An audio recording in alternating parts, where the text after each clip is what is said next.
Assalamualaikum warahmatullahi wabarakatuh. Perkenalkan, nama saya Kori Atul Putri dari kelas Algasi 4. Hari ini saya akan menjelaskan struktur dari sel tumbuhan. Yang pertama dari bagian luar di sini yang berwarna hijau ini bernama dinding sel. Dinding sel ini hanya ada dalam sel tumbuhan saja. Jadi kalau di sel hewan tidak ada. Dinding sel ini berfungsi untuk mempertahankan bentuk tumbuhan, mengatur zat yang keluar masuk dari dalam dan luar sel. Lalu di dinding sel ini juga terdapat suatu celah yang bernama plasmadesmata yang berfungsi untuk menghubungkan antara satu sel dengan sel yang lainnya. Lanjut ke struktur yang kedua, di sini yang berwarna kuning itu bernama membran sel. Kalau membran sel ini tidak hanya ada di sel tumbuhan, tapi juga ada di sel hewan. Membran sel ini berfungsi untuk membentuk sel, lalu juga berfungsi untuk sebagai penerima rangsangan dan mengatur zat-zat yang keluar masuk dari dalam sel. Lalu yang ketiga di sini ada sitoplasma atau yang disebut sebagai cairan sitoplasma.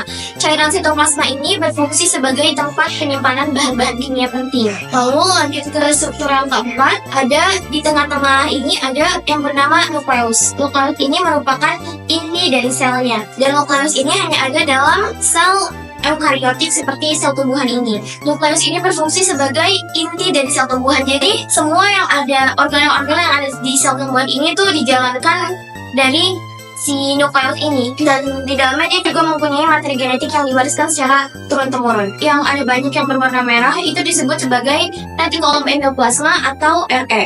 RE sendiri dibagi menjadi dua, yaitu retikulum endoplasma kasar yang di sini, lalu retikulum endoplasma halus. Ia berfungsi tempat penyaluran protein dan nutrisi ke bagian-bagian sel yang membutuhkan. Jadi si retikulum endoplasma ini disebut sebagai alat transportasi di dalam sel. Perbedaan antara RE kasar dan RE halus itu terdapat pada ribosom yang ini, yang kecil-kecil berwarna putih ini. Ribosom ini hanya terdapat pada retikulum endoplasma kasar, sedangkan kalau retikulum endoplasma halus dia tidak terdapat ribosom. Nah, kalau ribosom ini sendiri dia berfungsi sebagai tempat pembentukan protein. Ini di samping kiri RE, yang warna coklat ini disebut sebagai badan Golgi, atau kalau di sel tumbuhan ia disebut sebagai diktiosom. Diktiosom ini berfungsi sebagai tempat proses metabolisme sel, tempat pengeluaran zat-zat sisa dari dalam lalu keluar sel, atau bisa disebut juga sebagai proses sekresi. Lalu yang di depannya RE ini yang berwarna biru yang berbentuk lonjong lebar ini disebut sebagai vakuola. Vakuola di sel tumbuhan itu lebih terlihat dan bentuknya lebih besar ya. Lalu vakuola ini juga berfungsi sebagai tempat cadangan makanan. Lalu di samping-samping sini ini disebut sebagai plastida. Jadi plastida ini merupakan organel yang hanya ada di sel tumbuhan saja.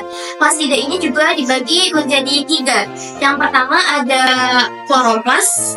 Ya, itu kloroplas itu warnanya hijau dan dia berfungsi untuk membantu proses fotosintesa dalam tumbuhan. Yang kedua ada chromoplas. Chromoplas itu warnanya macam-macam ya, karena dia berfungsi untuk memberi pigmen pada bunga atau buah. Yang terakhir ada jenis plastida yang fungsinya itu untuk sebagai tempat cadangan makanan dalam tumbuhan. Lalu lanjut, ini yang berbentuk seperti sosis di sini yang berwarna coklat disebut sebagai mitokondria. Mitokondria ini dijuluki sebagai paru-parunya sel. Jadi dia itu berfungsi sebagai tempat respirasinya sel. Jadi di mitokondria itu terdapat paru-paru deh di ituannya manusia. Jadi kayak ini tuh, kalau mitokondria ini disebut sebagai tempat respirasi sel. Terima kasih sudah mendengarkan. Wassalamualaikum warahmatullahi wabarakatuh.